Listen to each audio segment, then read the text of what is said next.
The following episode of The Radio Adventures of Dr. Floyd was recorded live in front of a studio audience at the Los Angeles Podcasters Studio on April 22nd, 2006, with the cooperation of LAPodcasters.com. It's time once again for America's favorite show, The Radio Adventures of Dr. Floyd, brought to you by drfloyd.com. Our adventure this time begins in the... excuse me. Bless you there, Mr. Narrator. Thank you, Dr. Floyd.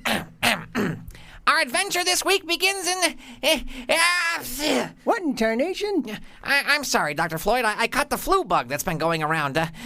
You're going to have to get someone else to be the narrator for this episode. Dig nabbit, and in front of a live crowd, too. The biggest crowd we've ever performed in front of. Oh, well, we need someone to be the narrator. Who's got a good, strong voice and sounds like a cross between Don Adams and Peter Lorre? Don Adams and Peter who? Hush up, Dr. Grant. We need to find someone fast. Time's a-ticking. Okay, I'll find someone. Say something. Hi. You're perfect. Okay, great. I found someone. Excellent. It's time once again for America's favorite show, The Radio Adventures of Dr. Floyd, brought to you by drfloyd.com. Our adventure this week begins at the home of the mother of the world's most brilliant scientist, Mrs. Floyd. We find our heroes, Dr. Floyd, his young protege, Dr. Grant, and their faithful robot companion, C.H.I.P.S, at the front door.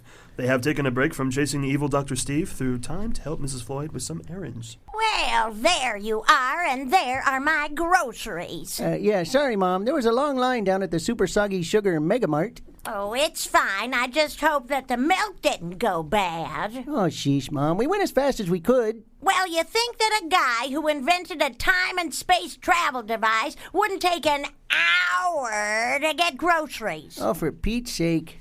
Well, now that you're here, why don't you come in for a little spot of Diet Coke cake? Diet Coke cake? Yes, it's a new little recipe I'm trying. You get the regular cake mix, but then you add in a can of Diet Coke instead of eggs and oil. It's supposed to make the cake fluffy and delicious. And good for your waistline, Floyd. Now, what is that supposed to mean? Oh, nothing. It's just that, well, the radio does add 10 pounds, you know. Oh, good grief. Well, Chip says he's had enough soda to last him a lifetime, but I'd sure love a piece. Excellent. Floyd, grab that bag of groceries and bring it into the kitchen.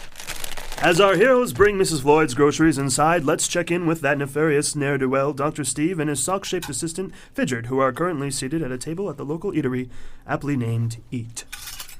Oh boy, Fidgert, I am stuffed. Nothing like having some pigs in a blanket in the afternoon to fill you up. How was your little fruit salad? Sir, here's your check. Fidgert, it's your turn to pay for the meal. Yes, it's your turn to pick up the check. I've picked it up the past 17 times. Not that I've been keeping track or anything. You haven't paid me in about 17 weeks. Not that I've been keeping track or anything. Oh, right. Your paycheck is in the mail. Yeah, what? Yeah. One of you needs to pay for this meal. I'm actually sort of famous. Perhaps you've heard of me. I'm Dr. Steve. Yeah, it's not ringing a bell. Hush, Fidgert. Anyway, I'm pretty famous. I could probably just sign this napkin here, and it'll be worth at least triple of what this dinner's worth. Yeah, who do you think you are, Picasso? Picasso? Yeah, you know, the famous painter. He used to go into restaurants without any money, eat his meal, draw a little sketch on a napkin, and leave it for the restaurant, who could then sell it for thousands of dollars. Really? And when did this Picasso guy live? He lived right up until 1973 in France. Fascinating. Yes, isn't it? Too bad it doesn't change the fact that you owe me $13.45 for this little meal. Yeah. Yeah, I'd imagine the pretty famous Dr. Steve is no stranger to washing dishes. Well, actually... This way, please. Fidgert, go get our dishwashing gloves from the ship. I'll meet you in the kitchen. Yeah, great. As Dr. Steve heads to the kitchen to wash dishes, let's check in with our hero, Dr. Floyd, who is putting away the last of the groceries for his mother. Here you go, Mom. All the groceries are put away. Thank you, Puddin'. Puddin'. Can it, Dr. Grant? Oh, there's my little puppy. Oh, how are you, little Mr. Beardy Chins?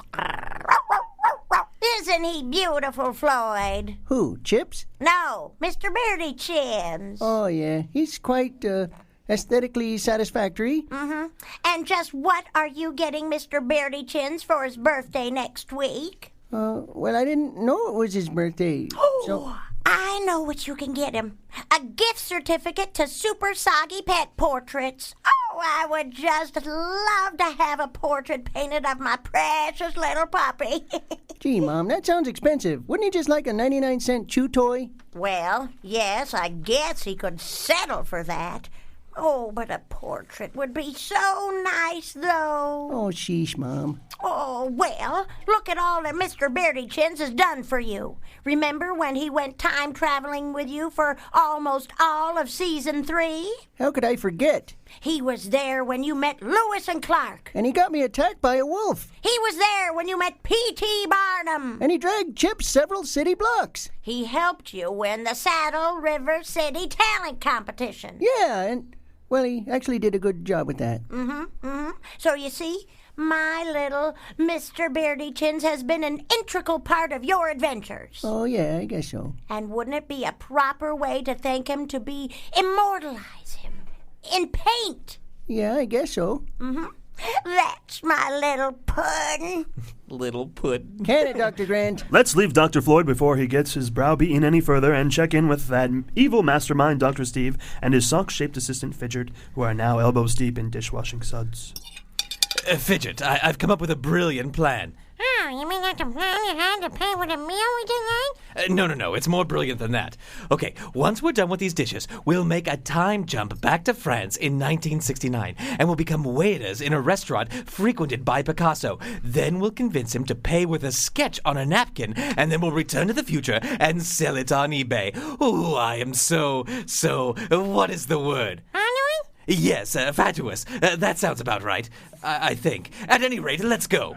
As our two villains head off to make a time jump to France in 1969, let's check in with one more time with Dr. Floyd and his crew who are still at Dr. Floyd's mother's house in Saddle River City. Okay, what was the phone number of that portrait place again? It's 818-332-3053. Now, they're only open on weekends, and you should probably take this photo album as a reference for the painters. Okay, Mom. Sheesh, all this hassle for a little portrait of a little dog. Dr. Floyd, Dr. Steve and Fidgert have just made a time jump. What? Chip says they've gone back to France in the year 1969. Well, then we can't waste another moment. Let's go. Hey, wait! Be sure to take this photo album of Mr. Beardy Chins with you to show the portrait painters, Floyd. Yes, Mommy. Come on, Dr. Grant. Coming puddin'. Can it, Dr. Grant? Bye, Mom. Goodbye, Mr. Beardy Chins. Our heroes are soon in their own time in spaceship chasing after Dr. Steve. Will Dr. Floyd, Dr. Grant, and Chips be able to get to France in time to stop Dr. Steve? Will Dr. Steve succeed in his evil plot to get an original Picasso sketch? And just what other recipes does Mrs. Floyd have besides Diet Coke cake? Oh, you can use Diet Coke in salad, barbecue sauce, chili, cereal, and the list goes on and on and on. Find out next time on the radio adventures of Dr. Floyd. Oh, you can use it in egg salad. I've even used it as perm solution. You can use it as sardines. You can use them as a preservative to whenever you're shampooing your hamster. And then...